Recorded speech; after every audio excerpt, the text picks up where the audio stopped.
Subay sa mga balita, nanawagan karon si Jewel Smith ngadto sa publiko nga unta dili siya i-judge dayon. Human nga nalambigit iyang pangan nga nagdaladala og dako nga karton nga way sulod. Dako nga karton nga way sulod og gisakay sa taxi. Paingon sa Casa Mera Condominium Barangay Labangon, kauban sa usa ka Japanese national. July 17 buntag ni para og taxi. Matod pa si Jewel Smith, matod pa si gisulti sa taxi driver, gikan sa Soho Mall. Nisakay kuno nagdaog dako nga karton gisod sa baggage sa taxi.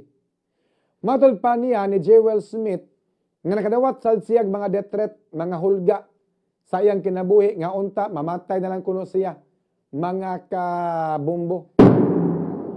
Gusto si Jewel Smith nga makakita sa taxi driver nga niingon nga nakit-an siya nga nagdala og dako nga karton nga gisakay sa taxi tungod kay ang maong pasangil nakahatag niya og grabeng stress.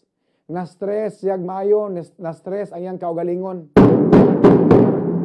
Kay matod pa ni Jewel, wala in taon ko gadag karton, wala ko mosakay og taxi paingon sa Labangon pagka Lunes sa buntag. So nagplano si Jewel nga mohimo og legal action batok sa taxi driver o iyang filean og kaso. Ang katog taxi driver kay naawawan siya sa gibuhat sa usa ka taxi driver, mga kabombo.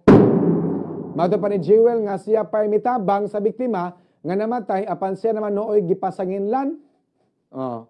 Although ang taxi driver wa man siya namasangil.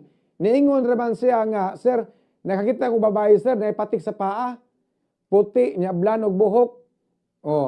Kana sir mo nang bayhana sir si Jewel Smith kauban ni Ria Mitugmo nga nagtrabaho sa usa ka bar diri sa Mandawi. Tag-entertain og mga customer nga laki. Si Jewel Smith kauban ni Ria Mitugmo nga nagtrabaho sa bar.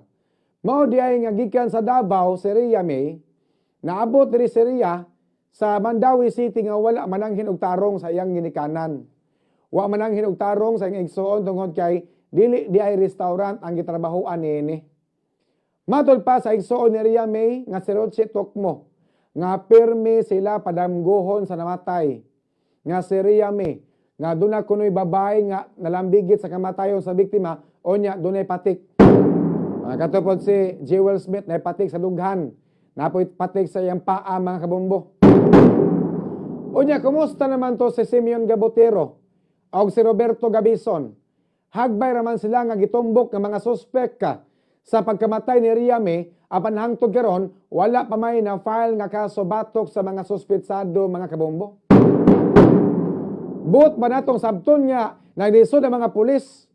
Buot ba natong sabton nga naglisod ang mga pulis sa pagpangita og bugat nga mga ebidensya aron magtumbok ni Roberto nga gipasanginlan nga maoy nagsugo ni Simeon nga ipabaligya ang cellphone? Wa ba tay mga bugat nga mga ebidensya nga magtumbok ni Roberto nga maoy nipatay ni Ria May Tokmo? Ako nang hinaot nga unta dili full guy ang mafailan og kaso. O ang tinuod gyud nga nipatay sa biktima mao'y madugta sa prisuhan, mga kabombo. Mas maayo pa nga mupagawas tag napulo ka kriminal kaysa mupapriso tag usa ka inosente nga individual. Kay naman nga atong July 17 sa hapon, nakit-an si Ria May Tokmo nga gisulod sa karton o gilabay daplin sa kalsada sa Barangay Tisa ning Dakbayan sa Sugbo, mga kabombo. Og tungod sa pagpatimaw ni Jewel Smith og nagpa-interview sa mga sakop sa tigbalita nga matol pa sa igsuon ni Ria May Tokmo nga si Roche Tokmo, ang gipanulti kuno ni Roche, ang gipanulti ni Jewel Smith sa mga tigbalita dunay sagol bakak